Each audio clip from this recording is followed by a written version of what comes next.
Hi there. Batya Sargon tells us what we've always known. Okay, but it's great to hear someone articulate the thing that we've always known in words that kind of clarifies the position that we've not been able to put in words before. There's a tacit admission from the left that their side is the violent side. All right. Note how no one is boarding up American cities. The gross irony is that the left demonizes the right and their guns while at the same time relying on their conservative neighbors' forbearance. All right, so let's listen to this. And honestly, this is a mask off moment, okay, for not just the United States, but for the world to show who truly is the violent side, all right, and how their response when things don't go their way or when bad things happen really shows what or who they really are. One side of the political aisle in America is heavily armed, and it's the other side that commits the vast majority of political violence. You know, there's a tacit admission from the left that their side is the violent side, because if somebody, God forbid, if a big left-wing influencer, God forbid, was killed, what they would be doing immediately is boarding up every single major city in America, because there would be rioting and looting. People would die. We know that tens, if not hundreds of people died during the BLM riots.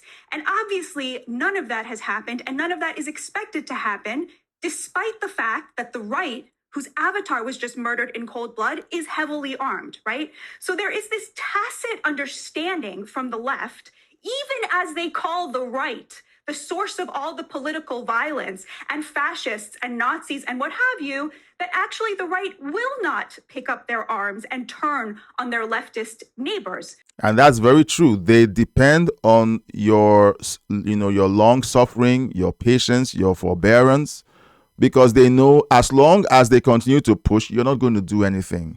And if you attempt to defend yourself, they'll say, "Oh, I thought you were a Christian. Why are you defending yourself? Oh, ho, ho, ho." And you know what? They'll say, "Hey, we won. We exposed you as hypocrites." Either way, in their heads, you lose. If you defend yourself with the guns you have or with the abilities you have, "Oh, I thought you were a Christian. Oh, look, they've shown themselves to be really violent." That's what you would hear on mainstream media. Okay? But when you don't defend yourself, they double down and they continue to push and push and push.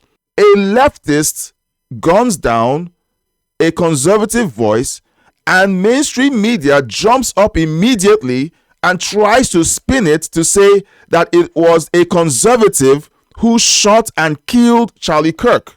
The guy on MSNBC says that it must have been one of the supporters in the fans firing off a gun in celebration.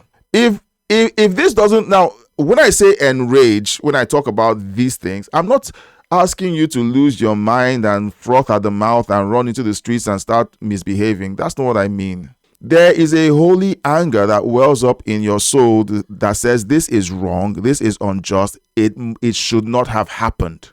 And if it doesn't well up in you, then well, fine, I guess. You're okay with the way the world is. I'm not. Then you're good. But if you feel the same righteous anger and you're praying and asking God to make sense of this all, okay. But while you're watching all that, you're watching the left gloat, celebrate, smear Charlie Kirk's name, and then on top of it, double down and try to make it a case for gun control so that they disarm the conservatives. They know they can't come after the conservatives face on because the conservatives have more of the guns. And beyond that, they are better trained to handle themselves. So they need a compliant, subservient, disarmed conservative body that they can muzzle and herd into small groups and contain them and say, "Look, you guys, we've contained you. We have all the arms. You're not allowed to talk or say anything." That's the play. We've seen it happen in the 40s, the 20s, 30s, and 40s. It's the play. So now they're trying to turn this Charlie Kirk situation into a gun control debate to disarm the side that has more of the guns and has the forbearance and patience not to use the guns when they have been hurt. Right? They rely on the forbearance of their conservative neighbors who are much more heavily armed not to actually take revenge. And we all know that this is happening. They just won't admit it. It is so amazing to sit here and have people bring up case after case after case that has been like thoroughly debunked. You know, just because Josh Shapiro is a Democrat doesn't mean the person who tried to assassinate him was a Republican. That guy did it, he said, because Josh Shapiro is killing his Palestinian friends, okay? And we have cases like that again and again. They have to keep going back to January 6th, which, as Vince pointed out, no one was killed except Ashley Babbitt, who was one of the protesters.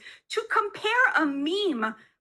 Why is it that Cenk Uygur can't help himself? Okay, so body language experts will watch this and they'll tell you what is going on. But when someone is telling you truth and your knee-jerk response is to shake your head to say no, no, no, it's either no, no, no, you actually literally believe what mainstream media told you, that the rioters beat up policemen and one died of his injuries, which is a lie. It's a lie. It's been debunked. But Cenk Uygur, he's so invested in this story because, you know, he built the Young Turks on this position, you know, so he has to be the embodiment of whatever it is they believe. So he's just shaking his head. And there are many, you know, left-leaning people who hear what Batya just said, and they're doing the same thing. They're like, no, no, no, it's not true. January 6th was an insurrection. No, no, no, no, no. They were violent. They were insurrectionists. No, no, no. Why? Because they have a stake in believing that. If they say, no, I don't believe that anymore, to them, it means that they just denied who they are. And it's too painful for a lot of these people to do. And that's really why when you see what happened to Charlie, where they couldn't win the debate and so they resorted to violence. Of course, we're hearing now that the guy had connections to Antifa. All right. And what does Antifa mean? Anti-fascist. What have the mainstream media been calling Donald Trump and his supporters? Fascists. And the mainstream media still doesn't have the common decency to say, look, our rhetoric and our pushing this played a part. They don't have the decency to do that. So don't expect them to be repentant. Like you can see Cenk, he's shaking his head.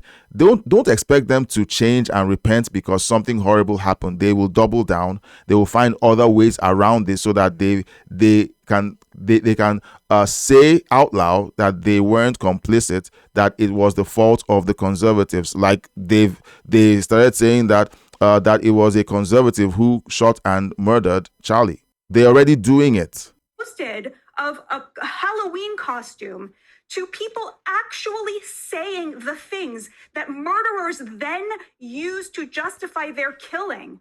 Like the guy who killed that couple outside the Jewish Museum in DC, or like this killer who killed Charlie, saying the exact same things you hear from the most prominent Democrats is facetious. It is facetious to compare an actual justification for murder that turns into murder with a photo that gets posted. And this is why conservatives are so frustrated, because they know that even as the left is demonizing them, the left is tacitly acknowledging that they're not actually in danger from their conservative neighbors. Yeah, because they know that conservatives believe in patience, forgiveness, forbearance, and they know that they can get away with whatever it is they're doing because of these values that conservatives hold dear. All right.